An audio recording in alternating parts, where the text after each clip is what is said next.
안녕하십니까. 거꾸로 투자하는 쇼킹 부동산입니다. 오늘도 쏟아진 부동산 악재들 시작해보겠습니다. 그 전에 구독으로 인생 바꾸시기 바랍니다.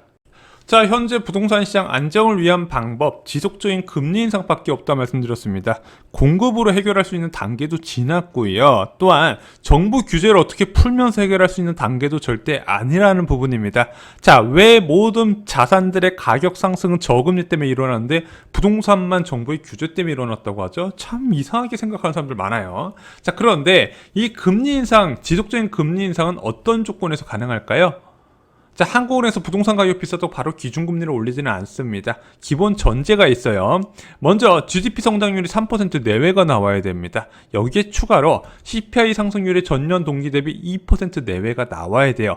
이 두 가지 조건이 동시에 충족이 되어야 금리 인상을 할 수 있다는 겁니다. 그런데 이 두 가지 조건 중 하나라도 미달하게 되면 저금리 지속의 명분이 된다는 거죠. 자, 그런데 5월부터 이런 기본 전제 조건을 모두 충족하다 보니까 한국은행에서 통화정책 방향의 전환을 예고를 하고 있는 겁니다. 그런데 여기에 추가 요건이 있어요. 바로 금융 불균형 확대입니다. 야, 요즘 금융 불균형이라는 이야기 많이 들어보셨죠? 자산가치 상승에 대한 기대감이 과대하게 높아서 낮은 조달 비용을 이용하여 투자하는 현상이 지속될 때, 그러면은 자산 가격이 계속 올라가면서 부채도 같이 동반하면서 상승을 하게 되죠. 대표적인 저금리의 부작용입니다. 뭐 부동산 시장이나 주식 시장 그리고 코인 시장에서 많이 일어나고 있는 상황이죠. 자, 이런 금융 불균형이 확대가 됐을 때 금리 인상 속도가 굉장히 가파라질 수 있고 빨라질 수 있다는 부분입니다. 근데 일반적으로 통화 정책을 세울 때 이런 금융 불균형 같은 부작용 부분은요, 후순위로 좀 밀려요. 자, 그런데 이런 기본 전제 조건이 충족되니까 이제 이런 부작용이 눈에 보이기 시작한 겁니다. 현재 통화 정책 정상화, 지속적인 금리 인상의 주요 요인은 바로 이런 금융 불균형 확대입니다. 이주환은행 총재가 대놓고 얘기했어요. 지금 같은 저금리에서 이런 위험자산 선호 현상과 부채 증가 부분은 멈추지 않을 것이다. 빨리 금리 인상을 해서 이런 심리 자체를 없애야 된다 이야기를 한 부분입니다. 튼튼한 경제 지표가 뒷받침되면 저금리의 명분도 없어집니다. 그래서 경제가 좋아지면 반대로 부동산 가격은 조정이 시작되게 돼 있어요. 예를 들어 코로나19 사태가 굉장히 걷잡을 수 없이 심각해지면서 경제가 안 좋아지면 오히려 부동산 시장에 좋은 소식이다 이렇게 말씀을 드렸죠. 그 반대가 되면 부동산 가격은 빠르게 조정이 됩니다. 그런데 금일 경제 지표가 많이 발표가 됐는데 이것이 어떤 결과를 만들어낼지 좀 정리를 드리겠습니다. 자, 첫 번째는 7월 수출입 데이터가 발표됐습니다. 7월 1일부터 20일까지 통관 기준 잠정치가 발표됐는데 수출이 일평균 수출액이 32.8% 증가한 것으로 나타났습니다. 자, 그래서 언론에서 이걸 어떻게 표현했다? 델타 변이에도 안 꺾이는 수출 무려 32.8% 급등한 것으로 보여지죠. 자, 그런데 수입이 무려 46.1% 급등을 하게 됩니다. 그래서 7월 무역 수지가 40억 달러 적자가 쇼크가 나올 수 있다는 부분이에요. 자, 이게 왜 이런 현상이 나타나냐? 원자재 가격 급등 요인이 제품 단가의 반영이 아직 안 된 상황이다 이렇게 보시면 될 것 같습니다. 지금 중국이 이것 때문에 굉장히 힘들어하고 있거든요. 대한민국도 영향이 조금씩 나오고 있습니다. 자, 수주 시점하고 납품 시점 차이가 많은 제품에서 크게 문제가 되는데 최근에 조선 빅3가 적자가 전망이 되고 있다 이런 이야기 들어보셨고 실제 오늘 적자로 발표가 됐었죠. 왜 그러냐? 약간 어려운 시기에 좀 무리해서 수주를 했는데 그런데 원자재 가격이 급등하면서 납품 가격은 내가 생각했던 원가보다 낮게 되다 보니까 당연히 적자가 누적될 수밖에 없는 부분이죠. 그런데 이거는 중국은 좀 지금 문제가 심각하게 되고 있는데 대한민국은 좀 고부가가치 산업으로 많이 전환이 돼서 제가 볼 때는 시차를 두고 원자재 인상분이 가격 상승 요인에 반영될 것으로 전 전망이 되고 있습니다. 그래서 이 부분은 그렇게 걱정하지 않으셔도 되고요. 수출 시장이 잘 되는지만 체크를 하시면 되는데 제가 볼 땐 델타 변이 바이러스 확산에 따른 세계 경제 흐름이 변수지만 일단 많은 전문가들이 델타 변이 확산해도 이런 수출 시장 호재를 이끌었던 세계 경제 회복세는 문제가 없을 거라고 봤습니다. 자, 두 번째는요, 6월 생산자 물가 지수입니다. 얼마가 나왔다? 6.4가 나왔습니다. 이 데이터는 잘못 됐는데, 지난달에 6.4가 발표됐거든요. 근데 이번 달에도 6.4로 높은 수준을 유지했습니다.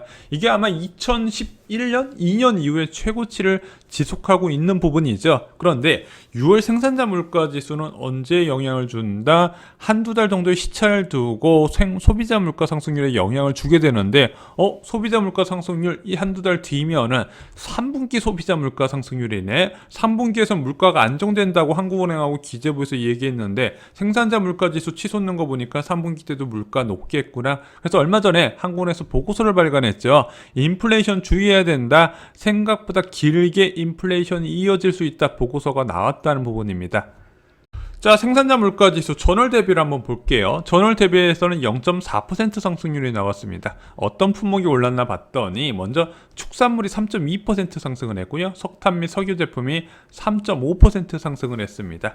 일단 축산물은요, 국제 식량 원자재 시세에 영향을 받아요. 대표적으로 옥수수 시세가 올라가면 축산물 가격이 올라가는 구조입니다. 또 하나, 석탄이나 석유 제품은 당연히 석유 원유 가격에 영향을 받을 수밖에 없는 부분인데, 이 원유 가격이 전체적인 소비자 물가 상승률에 미치는 영향이 굉장히 크다 말씀드렸습니다. 그래서 금리 전망보다 더 빠른 물가 전망을 할 때 가장 쉬운 방법은요, 국제 원자재 가격을 보는 방법이라고 말씀드렸습니다.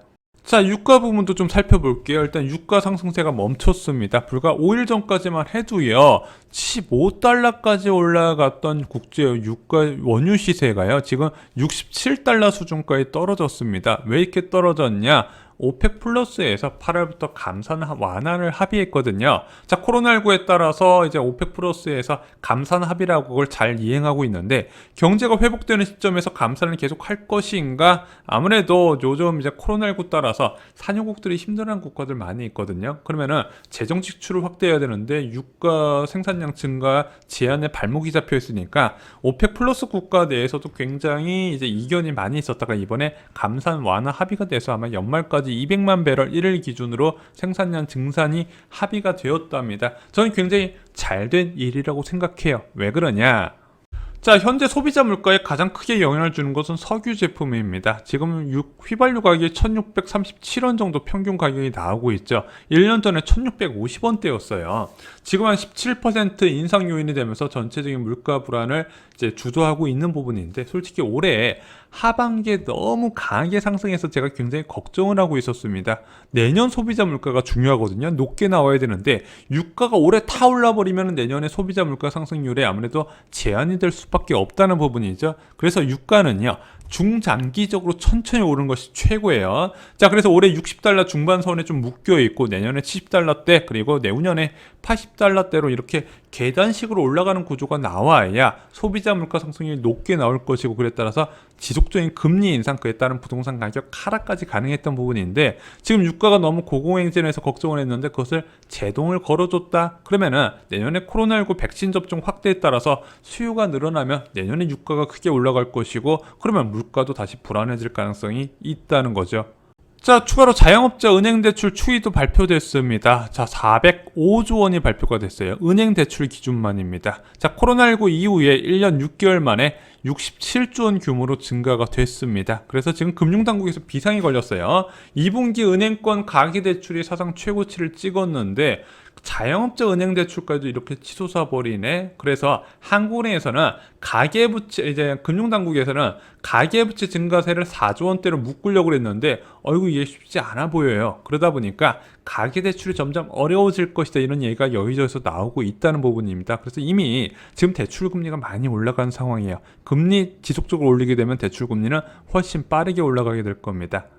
자, 그런데 환율이 복병이 되고 있어요. 오늘 원달러 환율이 1155원으로 마감했습니다. 전일 대비 6원 올라간 모습인데요. 자, 그에 따라서 가장 먼저 영향을 받은 것은 바로 코스피 시장이었습니다. 코스피가 무려 외국인이 4,681억 원을 매도하면서 장 초반 상승세를 이어가지 못하고 하락 마감을 했습니다. 자, 왜 이렇게 달러 가치가 올라가냐? 델타 변이 확산과 미국 경제 고점 논란에 따른 안전자산 선호 증가였다는 부분이죠. 그래서 달러 인덱스 지수도 93까지 올라갔습니다. 근데 이 환율이 굉장히 중요한 부분이 있어요.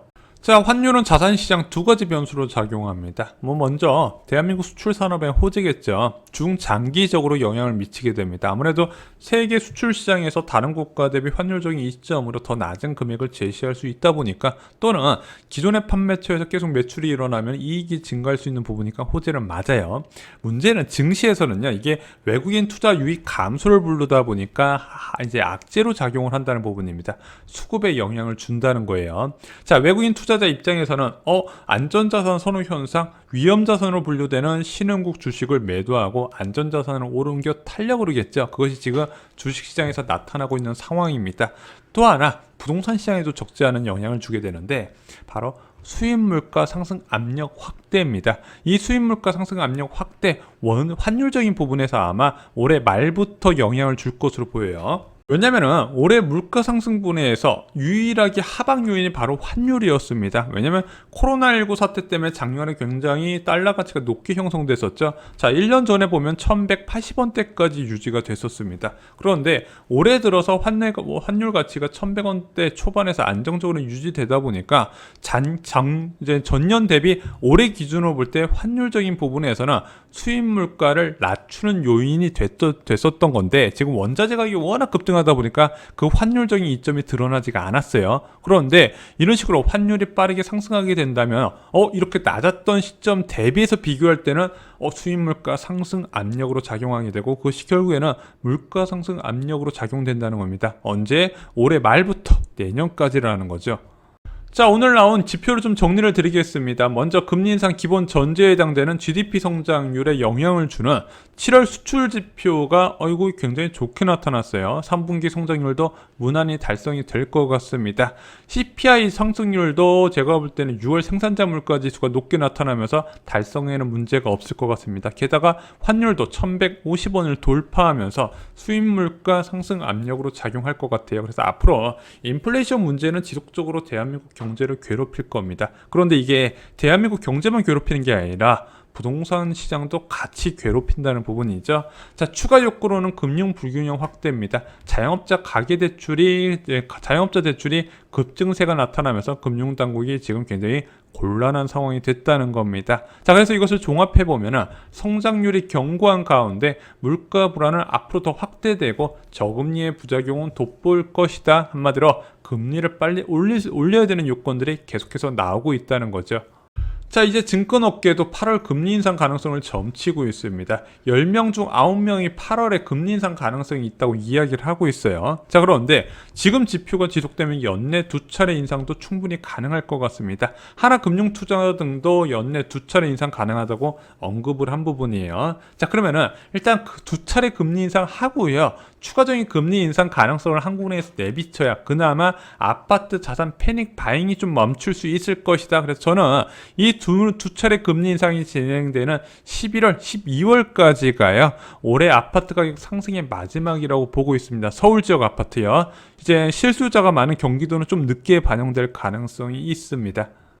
이상으로 쇼킹 부동산 마칩니다. 좋아요, 구독, 공유 꼭 부탁드립니다. 감사합니다.